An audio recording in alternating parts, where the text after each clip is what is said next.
Hello, everyone. Welcome. I'm Dr. Christopher Mason, if you haven't met me before, and Dr. Slovak, and we're here to talk about hypertension and pregnancy today. It's one of the big disorders that we deal with on a daily basis, and it's always good for everyone to kind of be on board and have the same information. And like Dr. Mason said, I'm Dr. Slovak. We've been here for about 20 years, and we're excited to bring you this presentation today. So we're going to go ahead with that said and get going. So again, the topic is hypertension in pregnancy.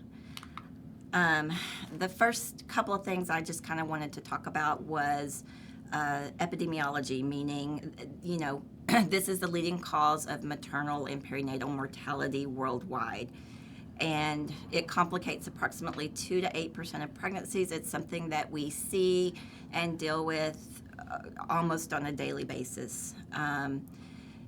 In the United States, we don't think about maternal deaths a lot because that's just not something that kind of has been looked at, but hypertensive disorders do account for about 16% of maternal deaths.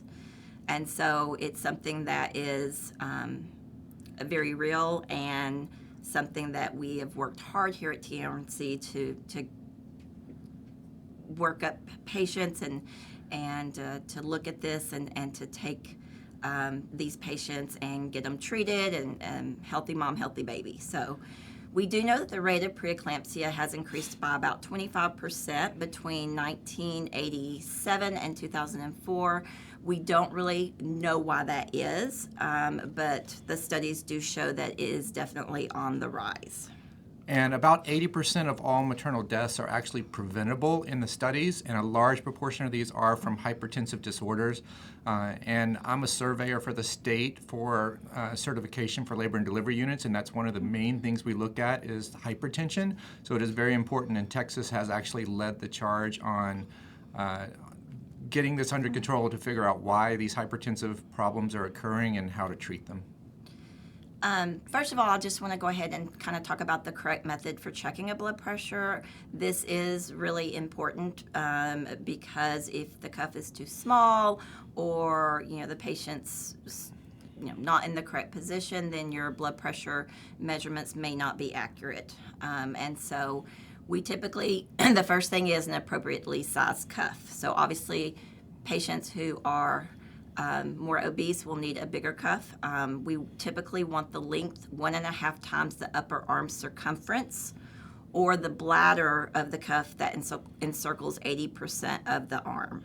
And so, a lot of times people will take blood pressures kind of down low on the forearm. It really needs to be on the upper arm. The patient needs to be either in an upright position or left lateral decubitus. And then also, typically, we'll check it after the patient's had some period of time of rest, usually about 10 minutes or so. And then we typically like for the patient to have had no caffeine or tobacco for about half an hour prior to checking the blood pressure. So a lot of times what these patients do is when they come in for their OB visits, we will check the blood pressure before they get to the room. And if it's elevated, then a lot of times we'll move them to a different room, have them lay down, and then recheck it. And then the other thing is, if for some reason you're not getting a good reading with the blood pressure machine, checking it manually is always the better way to go. And so it's important that everyone knows how to check a blood pressure with a manual cuff.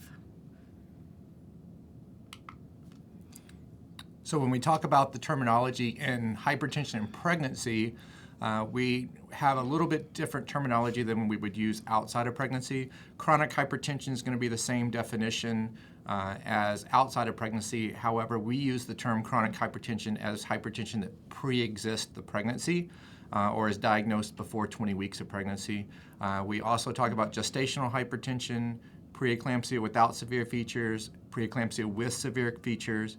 So we really don't talk about severe preeclampsia or mild preeclampsia anymore. We use these specific definitions here, HELP syndrome and eclampsia, and we'll kind of talk about each one of these disorders today. So the first one we're going to talk about is basically chronic hypertension. And so that is a blood pressure greater than 140/90. Now, that is changing somewhat. We do know that the cardiologists and other healthcare professionals are wanting blood pressure a little bit lower than that. But for right now, it's still 140/90, and this is going to be pre-pregnancy or before 20 weeks of gestation. So if your patient presents for, say, a new OB visit and they have a history of chronic hypertension, then we typically initiate blood pressure management when we consistently have a blood pressure greater than 150/90 if they're not already on medication.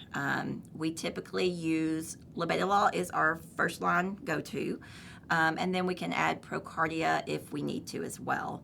Those two are probably the ones that we use preferentially in pregnancy.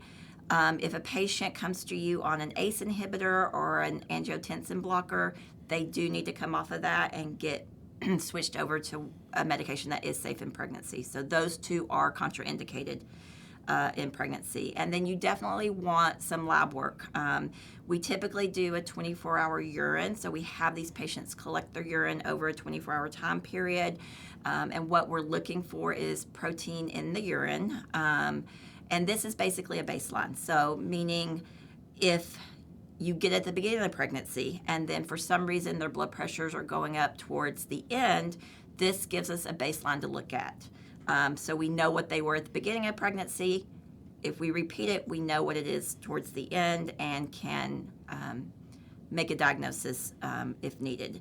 I usually will get a comprehensive metabolic profile to check creatinine, and then not always, but most of the time I will get an EKG as well just to look, especially if they have a long-standing history of chronic that has, they haven't been well controlled outside of pregnancy.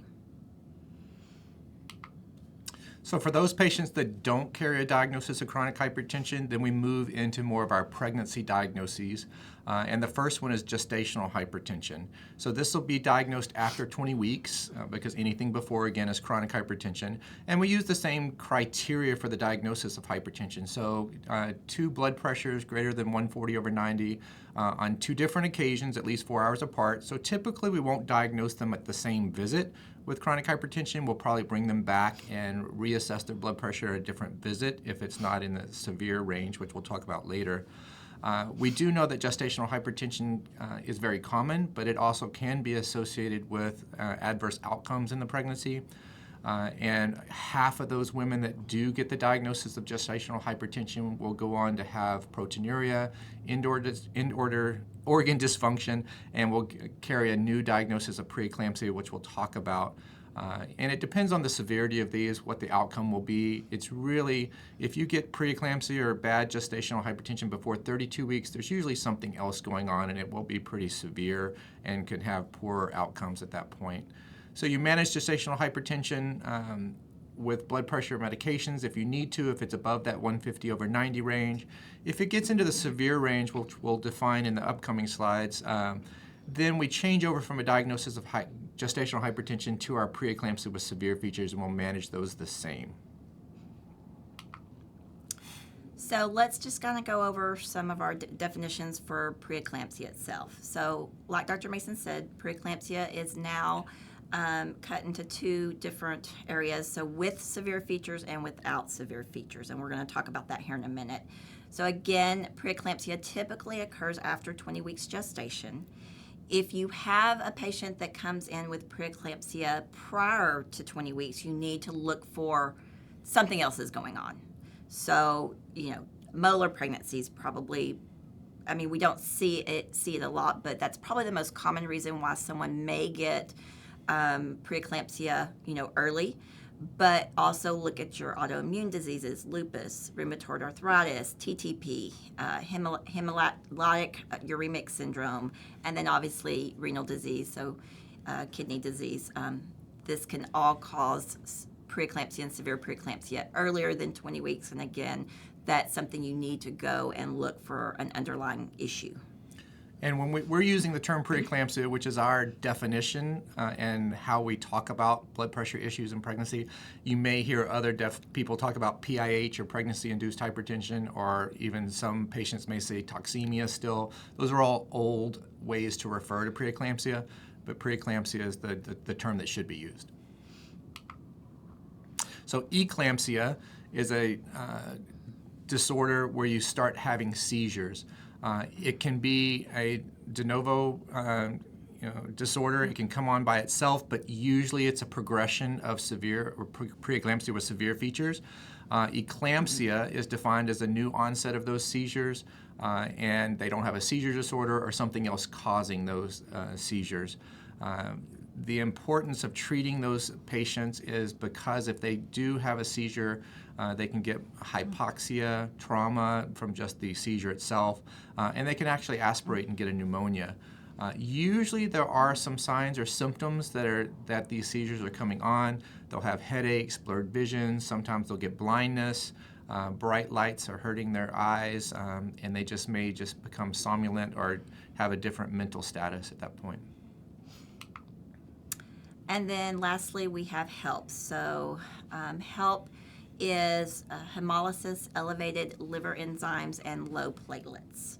And by definition, if your LFTs are greater than 2 times normal, your platelets less than 100,000, and then you have hemolysis. We don't really check LDH levels here a whole lot, but it has been shown with the hemolysis that the LDH levels do go up.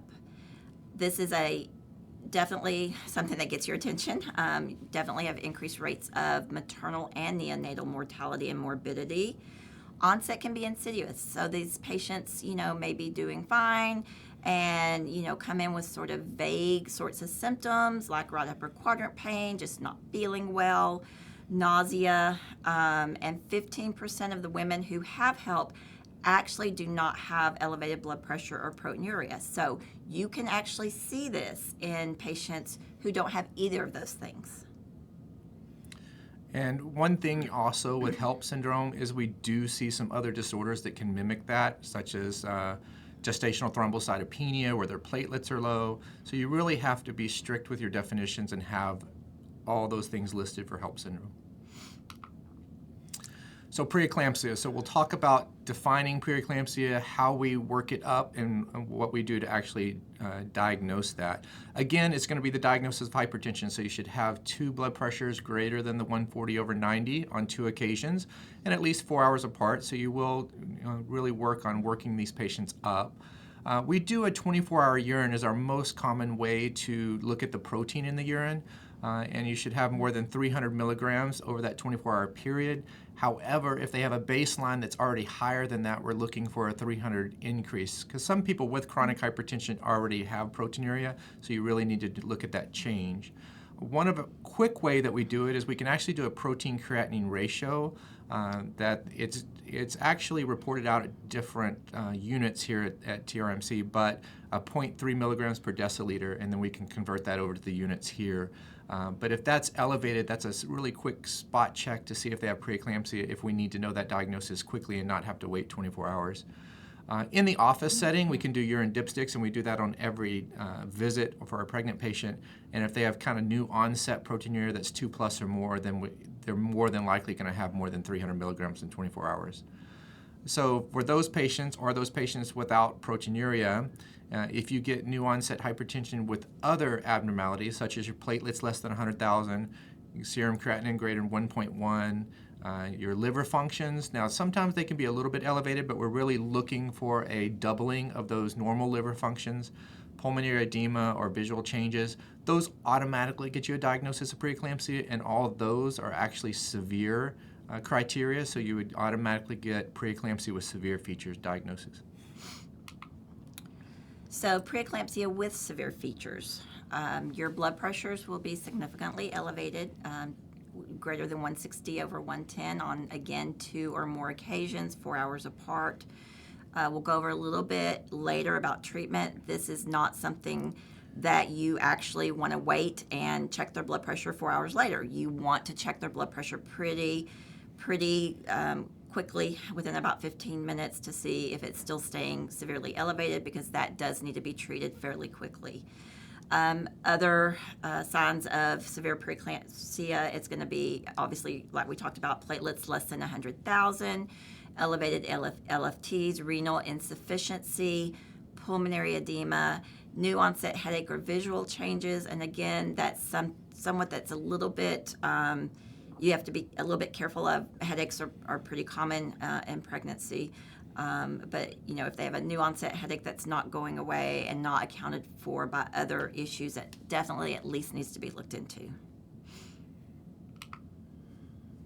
So when we diagnose preeclampsia, we kind of divide it into that preeclampsia without severe features or preeclampsia with severe features. Without severe features, or mild preeclampsia as we used to call it, we try to manage as an outpatient and manage at home if possible, because those patients usually do well and can be managed. So we typically talk about delivery of patients with preeclampsia after 37 weeks. So if we're going to do a home management of preeclampsia, we're talking about those patients that are not quite term and not quite 37 weeks, and we're trying to get them out a little bit further so the babies do well. So we'll continue home management up to 37 weeks. We'll usually see them, once or twice a week in the office. If it's really early that we diagnose them, then every 3 or 4 weeks we'll do growth scans to make sure the baby's growing well, because one of the problems with preeclampsia is it can affect the vessels of the placenta and cause those babies just to not grow well enough. And so if that occurs, then that becomes more of a severe feature. We'll check the fluid status because, again, if the placenta is not working well, the baby may not get enough perfusion, bladder may not be filling up and giving enough fluid there. So we'll do the testing, AFIs. We'll check something called a biophysical profile, which is an ultrasound test that we do in the office to make sure the baby's doing well, or a non-stress test where we just put them and look at the baby's heartbeat in the monitor. We'll do that 1 or 2 times a week, depending on the severity of their disease. We'll recheck their platelets, and then we'll recheck their liver functions once a week, just to make sure we aren't progressing into that severe feature. And if once we diagnose somebody with preeclampsia, you may think, well, do we need to keep checking their protein? But no, once you've made that diagnosis, protein is no longer, it doesn't help us define it. There's no level of protein that makes it without severe features or with severe features, and the amount of protein doesn't affect the perinatal outcome. There's no studies that show someone with less protein does better than someone with more protein. So it should not affect your management at all. It should not make a decision on delivery based on protein alone.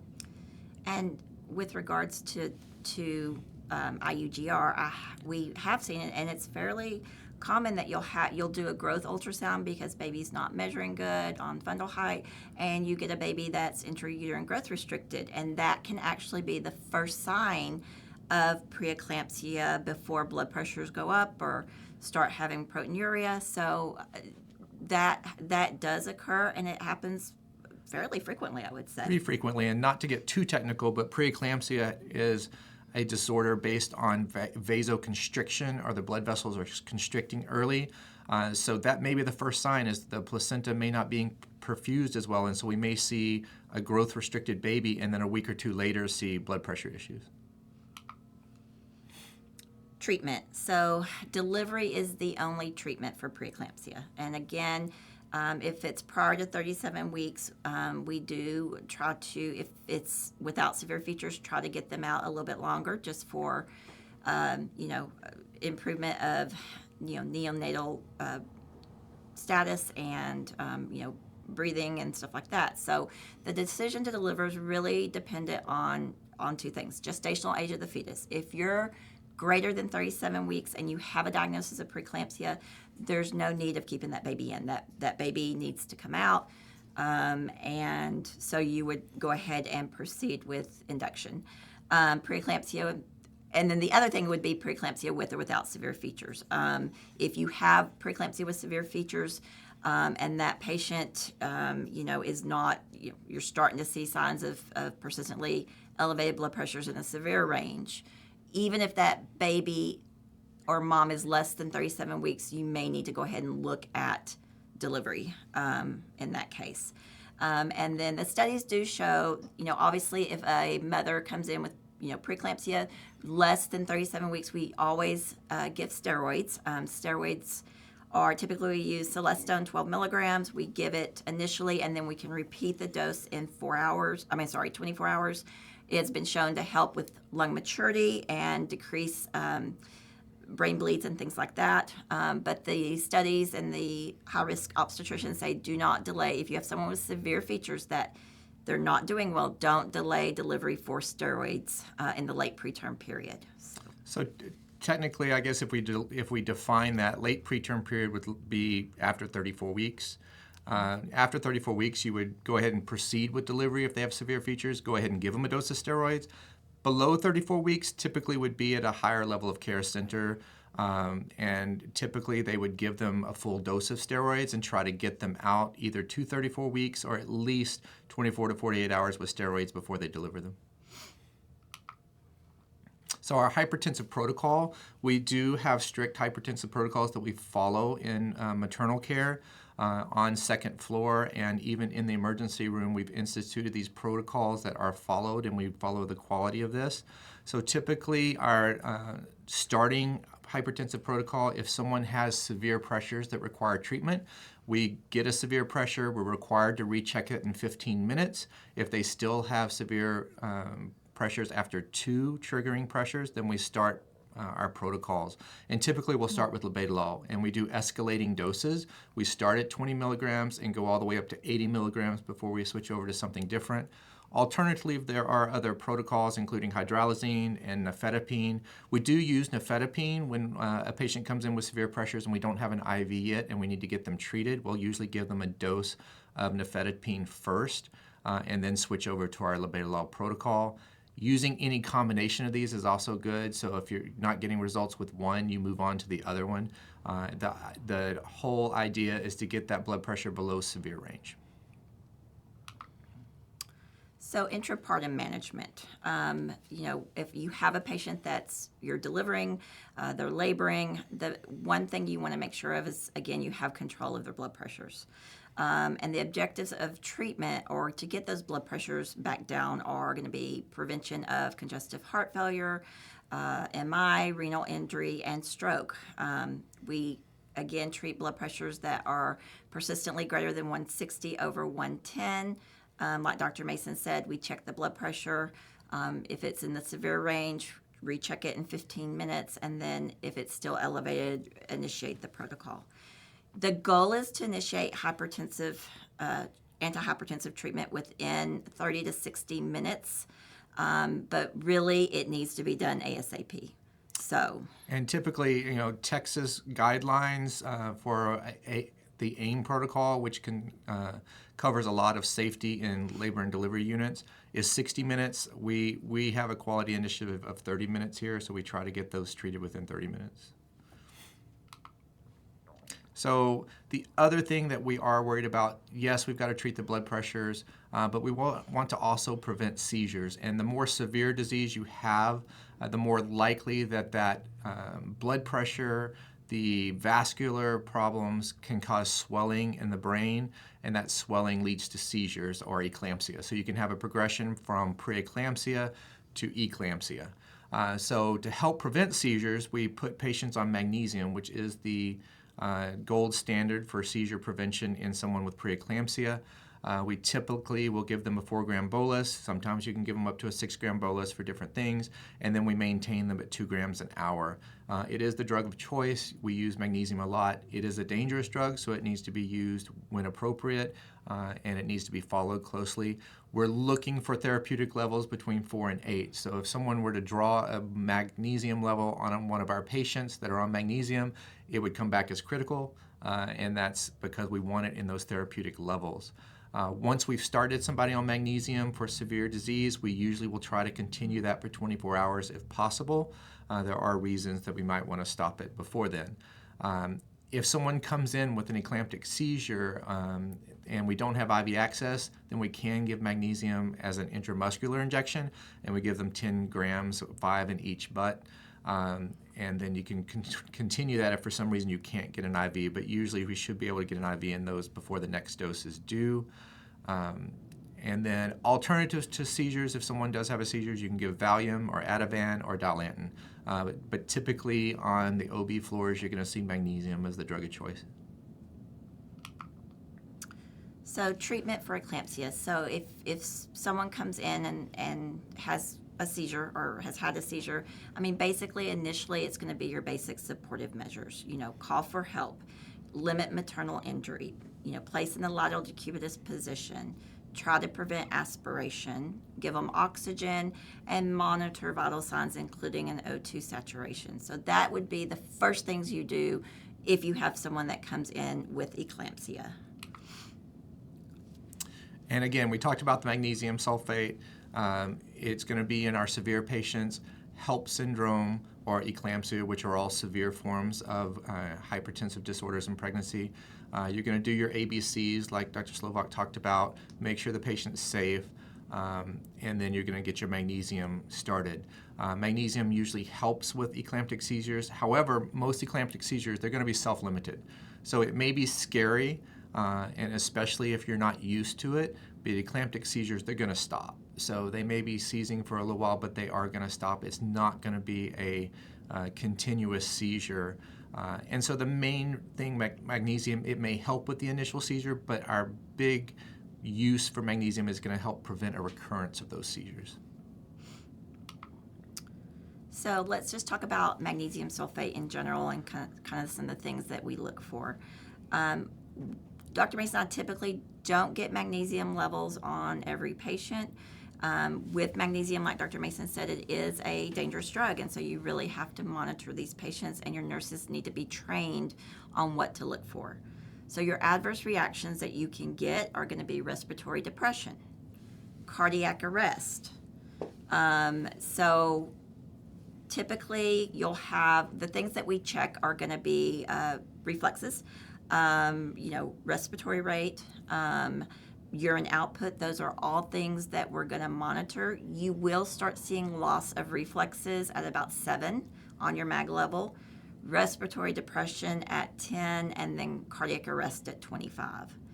If you do have someone who is MAG toxic, you can give them calcium gluconate. And we do have that on labor and delivery. I've had to do it a couple of times, but typically you'll give an amp of calcium gluconate, and then you can follow it if needed with a dose of Lasix just to kind of get that to the kidneys a little bit quicker so that you can go ahead and start reversing those adverse reactions. So for recurrent seizures, so if someone comes in and has eclamptic seizures and we have them on magnesium and they end up having another seizure, you can rebolus that mag. You may need to get that level up quicker than just doing a continuous infusion. So we may give them another bolus. If the magnesium's not working, then we do need to control those seizures. So after 20 minutes or so, if they're having more than 2 seizures, we can add other medications. Typically, you're going to do Dilantin, Ativan, Amobarbital, something along those lines. If they're having continuous seizures, then they may need to be intubated and be in ICU. But that's not typical for eclampsia. So if that's happening, you need to look into why that's happening and see if there's other causes. So we'll usually get neurology involved, get some head imaging, and see what else is going on, because that's not the typical eclamptic seizures. Yeah. And we actually had a patient a couple of years ago, I think Dr. Mason did that, came in with recurrent seizures, and she actually, when we imaged her, had cysticercosis of the brain. So she had another reason. We thought it was eclampsia, but it was not. So fetal status in eclampsia. Expect your baby's heart rate to go down. It's going to during the seizure. And so we don't rush off to do a C-section on these patients. You can also see increased uterine irritability on the monitor. Post-seizure, you may have a baby that's having some recurrent D cells, even tachycardic, reduced variability, and that's going to be secondary to the maternal hypoxia. Be cognizant of that, and you only deliver after maternal stabilization. Typically, the fetal tracing will correct itself after you stabilize mother. Yeah, so the mistake you don't want to make is to rush an unstable patient back for a surgery like a C-section on something that will likely correct itself, because then you're going to make them and the baby even more unstable. So for HELP syndrome, HELP syndrome, we have definitions of hemolysis, elevated liver enzymes, and low platelets, so it's a special subset. There are some schools of thought that this is a separate disorder, not related to preeclampsia. Most of us think that it's just a severe form of preeclampsia. So it's something that we have to look at very closely. It's usually progressive, so you usually don't start out in HELP. You usually get worse as you go along, leading to maternal and even fetal deterioration. Whenever someone is diagnosed with HELP, it's not going to get better. It's only going to get worse, so they have to be delivered. And this is one of the diagnoses that, even if they're 27 weeks, 28 weeks, if you get HELP syndrome, you have to be delivered right then, because you're only going to get worse, and it could actually be severe with brain bleeds and other issues. So definitely, if they're very early, they need to be in a tertiary care center. If they're sick, they probably need to be in a tertiary care center where they have other resources available. But if they're term, getting HELP syndrome, we're going to deliver them here regardless. And you want to check on these patients' labs because, like we just said, it is progressive. So these laboratory values are not going to remain stable. Their liver functions are going to get very high. If they get above 2,000, then you really have risk for mortality in the mom. And then low platelets, they can get very, very low, not just in the 80s, 90s range here. We could get down into the 30s and 40s with platelets on HELP syndrome. And it usually takes a little bit for those to come back up. So the natural history of HELP, if your platelet count, typically after delivery, you're going to start seeing improvements in about 24 hours or so.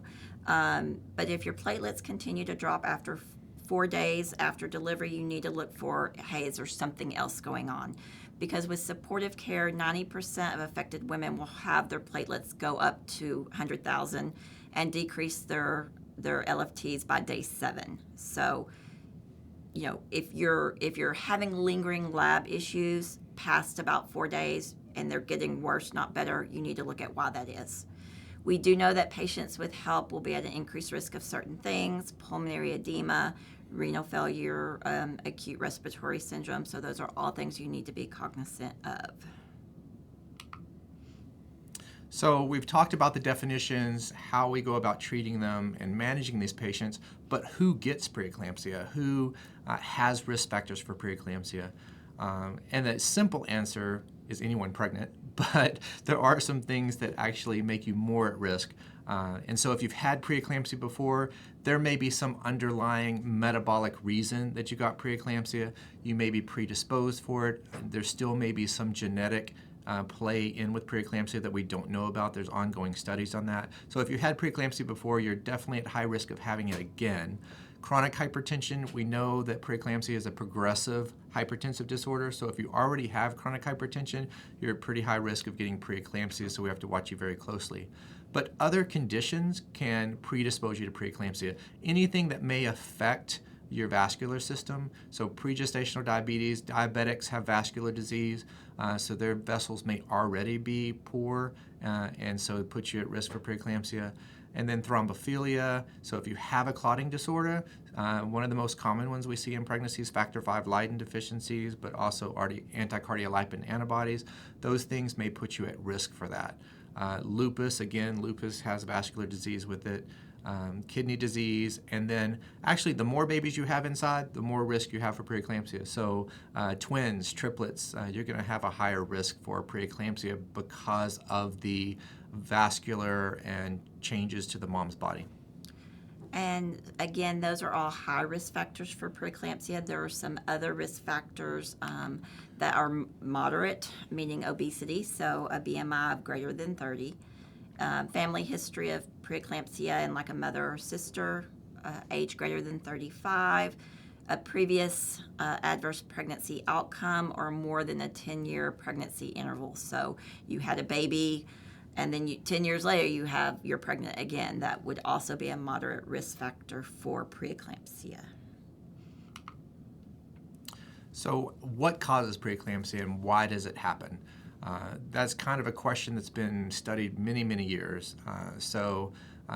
We do think it's vascular in nature. We do know it's vascular in nature, but how that actually occurs is still studied even today.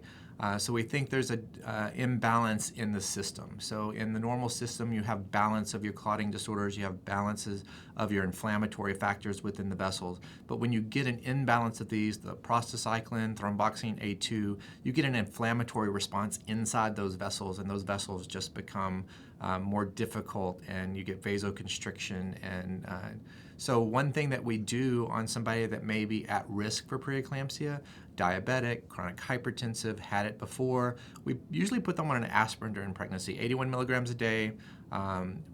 The maternal fetal medicine specialists every day are adding to this list of who needs aspirin. So usually if we're referring to the maternal fetal medicine, they come back on aspirin to us for some reason. So typically we want to get this started before 16 weeks. So we want to identify these risk factors early, typically at the first visit, and get them on it. So even in the first trimester, we start aspirin.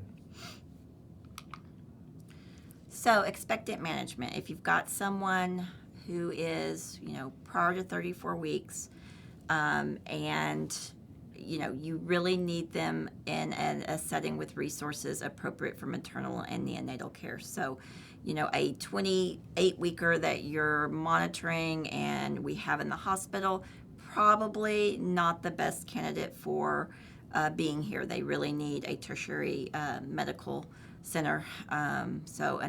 Dallas, Medical City, things like that. When you have a baby that you don't anticipate will survive for whatever reason, either they are before viability, so before 23 to 24 weeks, or they have a condition that's not compatible with life, we do know that delay in delivery is really aimed at providing steroids, and so neonatal benefit. Now, they do typically recommend delivery in any case you have a deterioration of maternal or fetal condition. So again, that just kind of goes to show that this is pretty serious, and that these patients need to be watched very closely. So what can happen with severe preeclampsia? It can deteriorate to cause maternal complications. One that we see often is pulmonary edema. With preeclampsia, the body is vasoconstricted, so the volume constricted, and so extra fluid. One of the body's ways of getting rid of this fluid is it goes into places that it shouldn't, or third spacing of fluids where it shouldn't, and so that fluid sometimes ends up in the lungs and they get pulmonary edema, and it can come on suddenly. They could be fine one moment and the next have frothy sputum and be difficult to breathe. These vascular abnormalities can cause a heart attack, so certainly they can cause coronary artery problems as well. And they can have a stroke. So if you have a thrombotic episode, and it can go and cause a stroke. So we have to watch that very closely, especially with severe blood pressure. That's why we try to get those down. The acute respiratory distress, you can end up getting an inflammatory response into the lungs, not just fluid in the lungs. You can get an inflammatory response that makes it difficult for them to breathe.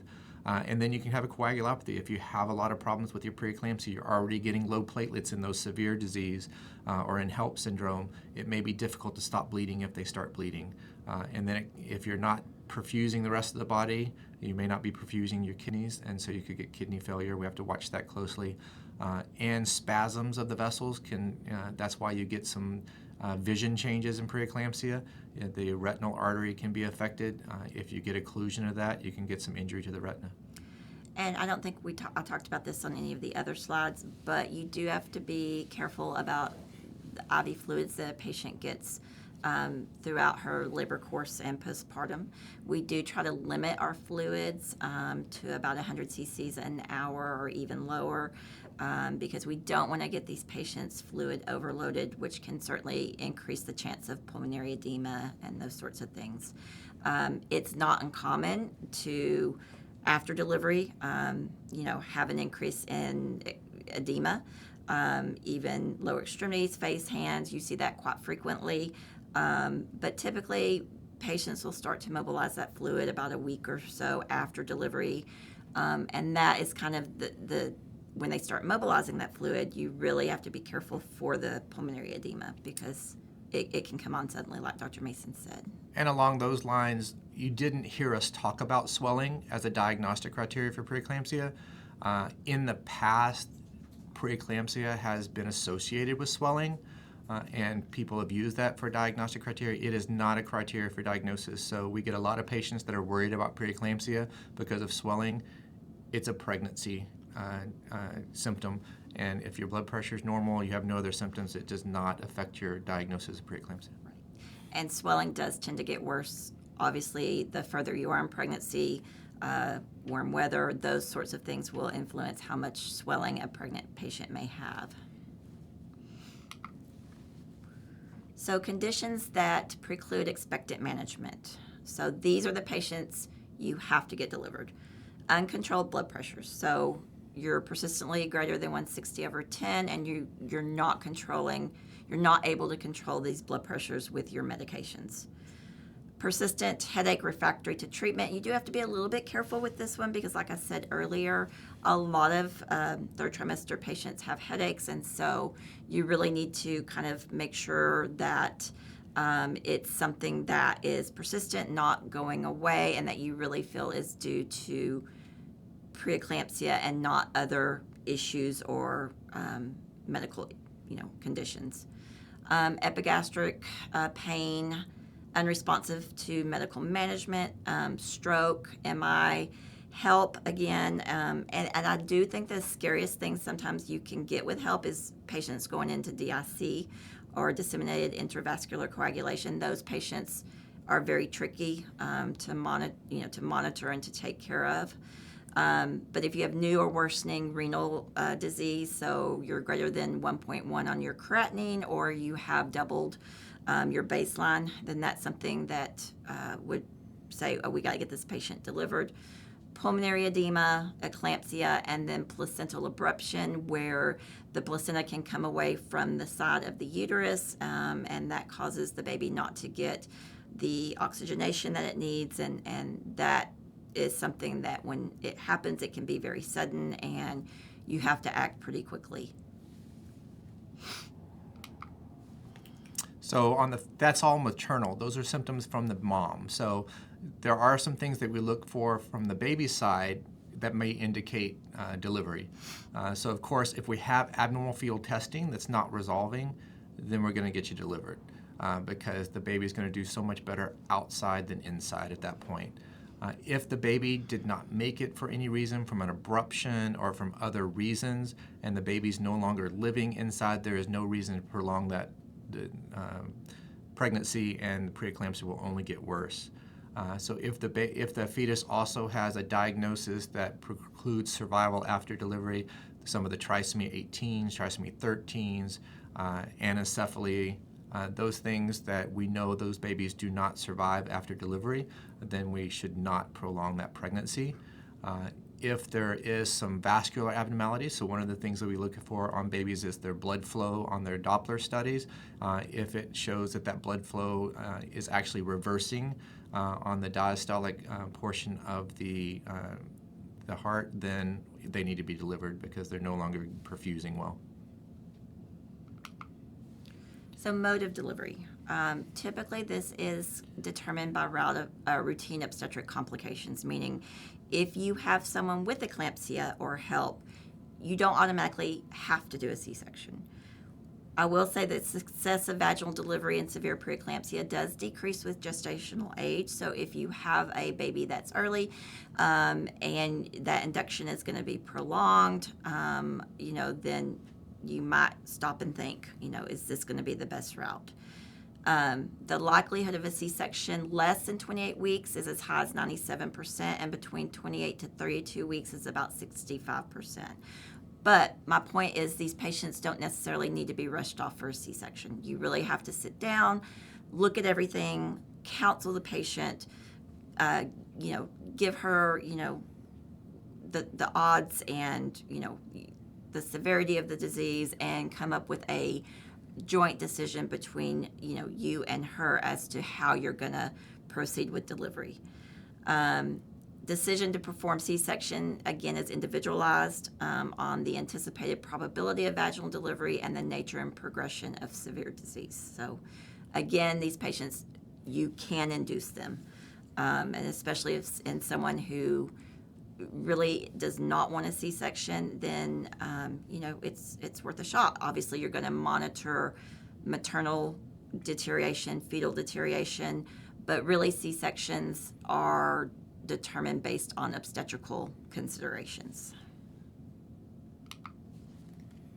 And as far as anesthesia considerations, it's always better in any pregnant patient that they have regional anesthesia. So epidural, spinals, those kind of anesthesia are usually always better. Of course, there are some exceptions to that. If they have very low platelets or they're already in DIC or have some kind of coagulopathy, we would be sticking needles into the spine and causing spinal hematomas.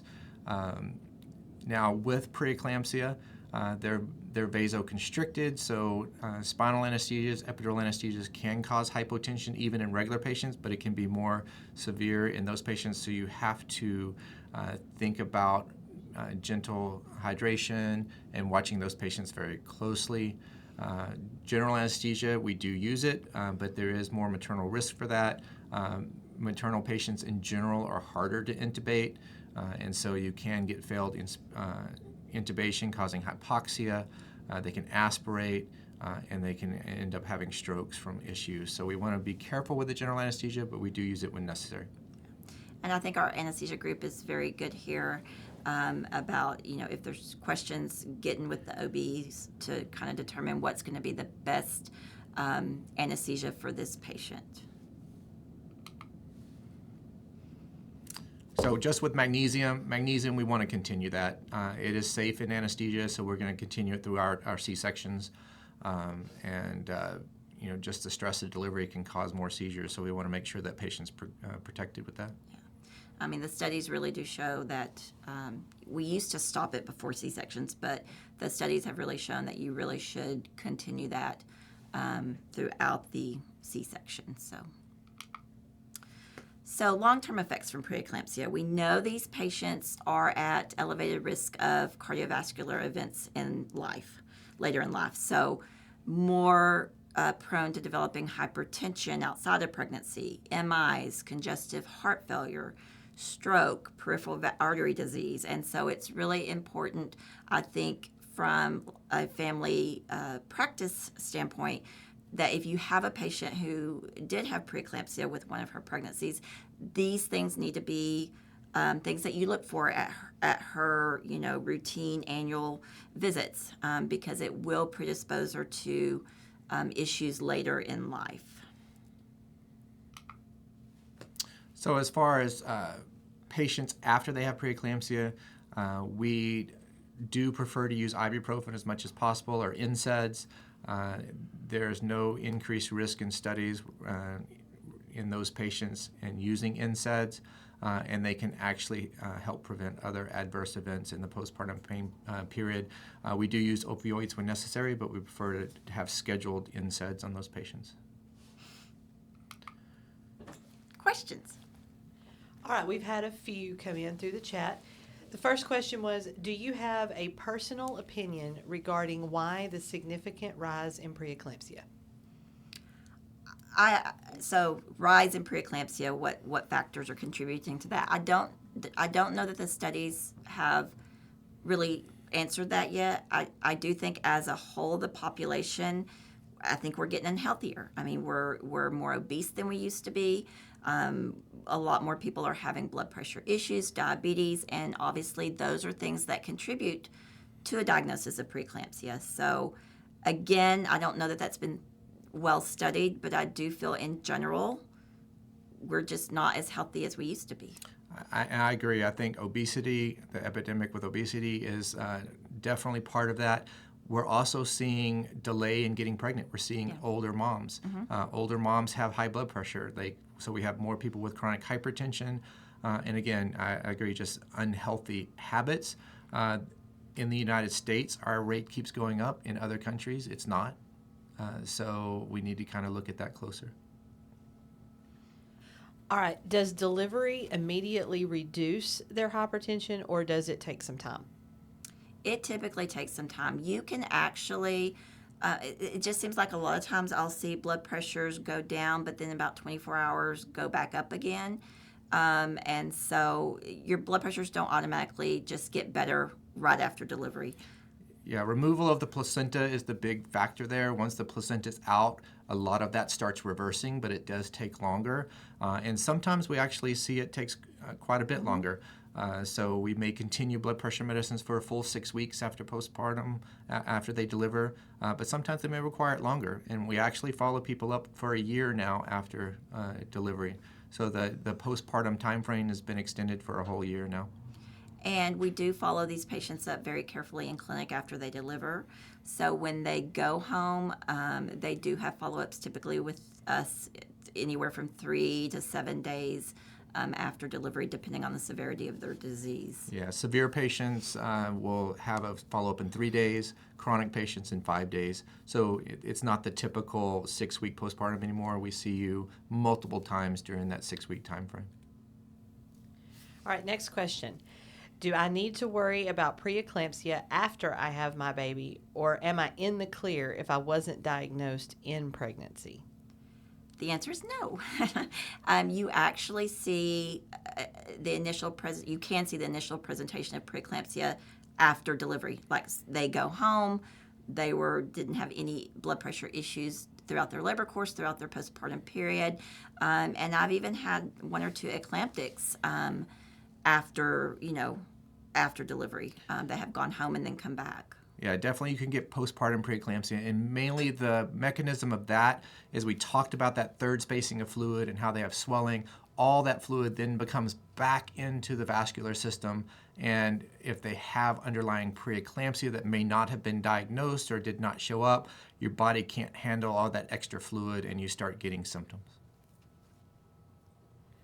All right, the last question we have for now, if anyone has any additional questions, please go ahead and drop those in the chat as quick as you can. The last question I have here listed is, have you noticed a significant increase in preeclampsia in Northeast Texas in the past couple of years?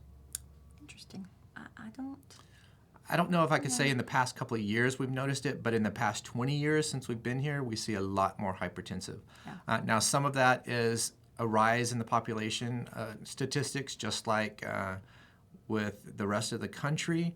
Our particular population in East Texas is some of the highest risk populations, and so we do see that more. But I do think that as a whole, we are more cognizant. We actually diagnose it more. We see it more. We actually are more vigilant at that because, before we'd say, oh, your blood pressure is a little high. Now we're actually on top of that a lot better.